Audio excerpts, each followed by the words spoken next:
So Trump announced he was going to be hosting the 2020 G7 summit at his Trump National Doral, Miami location, and everybody started freaking out about the Emoluments clause. Emoluments clause. What on earth is the Emoluments clause? It is fun to say though. How's your emoluments? Good, thank you.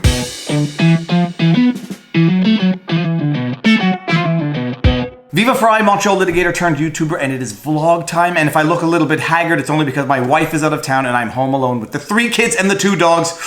And 2 of the kids were out of school today. All right, what are we talking about today? For anyone who was conscious during the 2016 presidential elections, there was a lot of discussion as to what would happen if Donald Trump ever won as relates to his current ongoing businesses. There was a ton of concern of conflicts of interest, President Trump using his eventual title as President of the United States to further his existing and future business concerns. And there was discussion in 2016 of this little-known provision of the United States Constitution referred to as the Emoluments Clause. Well, this Emoluments Clause has come back to the political fore when Trump announced that he would be hosting the 2020 G7 summit at his Trump National Doral location in Miami. What the heck is the Emoluments Clause? Hey Siri, what does emoluments mean? Emolument is a formal term. It means a salary, fee, or profit from employment or office. An emolument is a fancy term for a salary, a fee, or profits from an employment or office. A very fancy term. Such a fancy term that I suspect the vast majority of the population does not actually know what emoluments means, or did not know up until watching this vlog. Now you're smarter.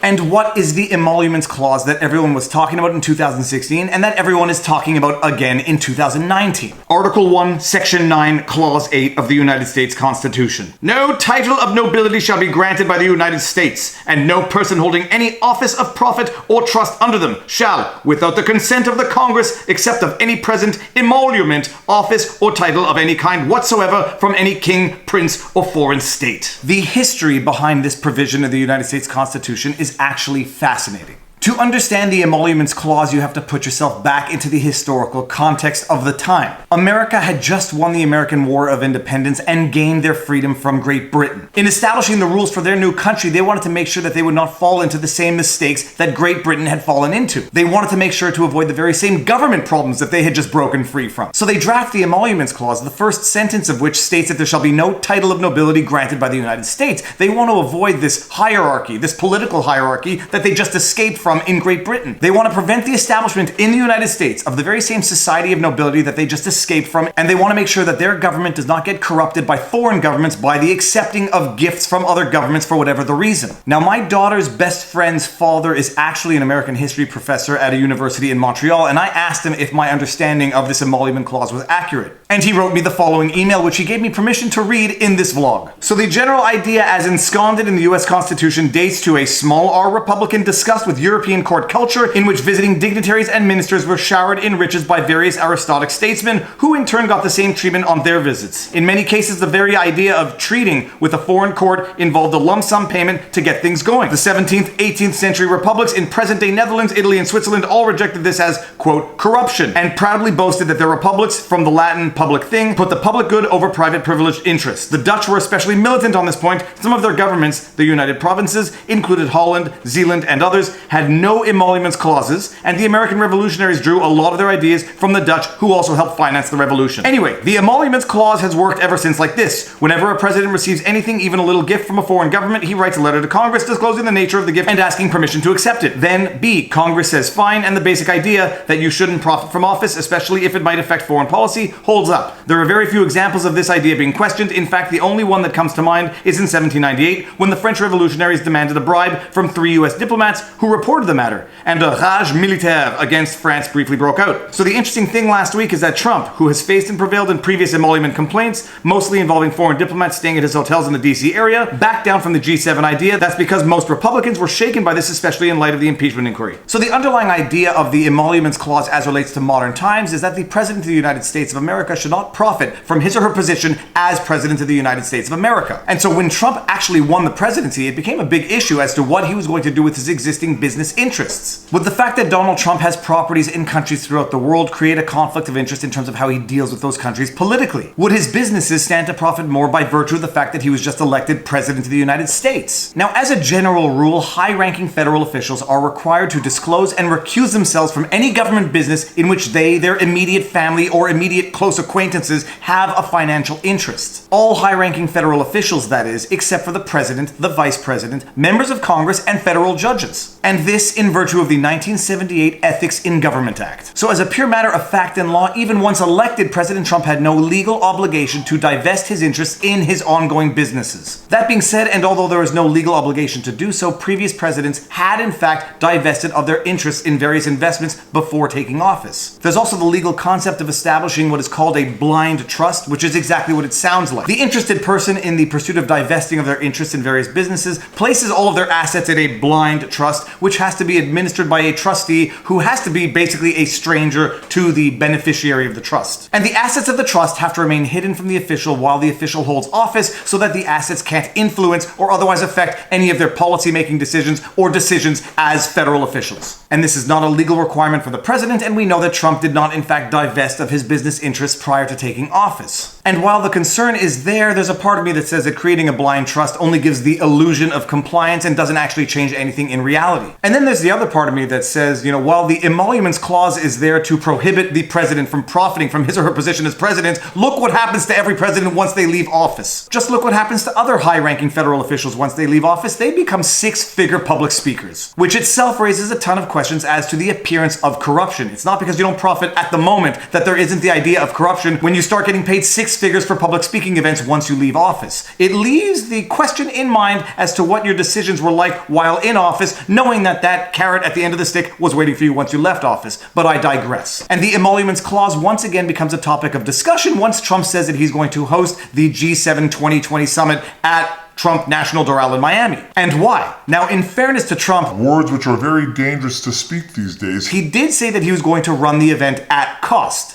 without exactly specifying what at cost means. And so while on paper it looks good, and in theory for the country it looks good insofar as the event is going to be run cheaper than, say, if they go to a public bid, it's not actually clear what it means to run the event at cost. It also raises the issue as to whether or not there's going to be any beneficial tax exemptions or tax deductions that can be claimed as a result of running the event at cost. And while I am undoubtedly and unapologetically a proponent of saving taxpayer dollars, there are a number of red flags, and legitimate red flags, that this proposal did in fact raise. Okay, Trump is going to host the event at one of his resorts, he's going to run it at cost, and it's going to save taxpayer dollars.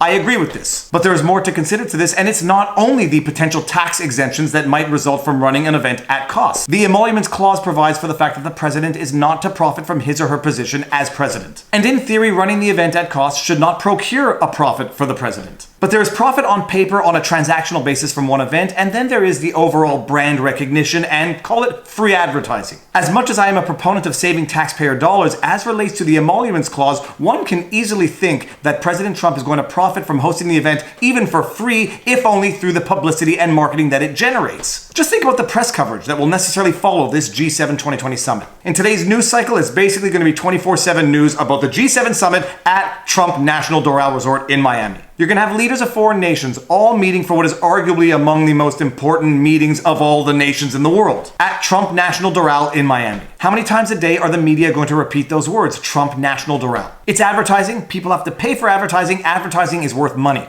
It's actually why some stores run these things called loss leaders, where they advertise a product on sale, even though they're losing money on that product. Just getting people into the store gets them to buy other products, which is itself money making. So you spend money on advertising, you lose money on loss leaders, but you get enough feet in the door to make up for that and profit through other products. Hosting the G7 2020 summit, even if it's run at cost or even for free, is invaluable and priceless advertising not only for that resort, but for Trump's empire as a whole. Which I suspect is why he wisely decided not to do it after all. Now the cynics out there might think that this was a publicity stunt from the get-go, while the optimist might say he just made the right decision to avoid an unnecessary battle. It is a laudable effort to save taxpayer dollars, and spoiler alert, it's not because something goes through public offers that there's no corruption in that process in and of itself. I come from Quebec. I can tell you the public offer system is fraught with corruption. So for anyone who's thinking that the rules of avoidance of corruption dictate that you have to go to a public offer, Reality check, that's not how it works. But there is the emoluments clause in the Constitution, and if it were to apply to anything in the modern era, it seems like it would apply to this type of circumstance. So that's that. The G7 2020 summit is not going to be held at Trump's resort in Miami. It's probably going to go to a public offer, it's probably going to cost 5 times more than it should, and the contract is probably going to go to someone who has strong connections to government in any case. That is the world in which we live, and if you like this video, be sure to like, share, subscribe, hit the notification bell, drop a comment in the comment section below, share my channel with someone who you think would like it. It will help me grow. If you want some merch, link is in the comment section below if you want to support the channel. PayPal link up there, PayPal link down there, and now you know your vlog. Peace out. Booyah!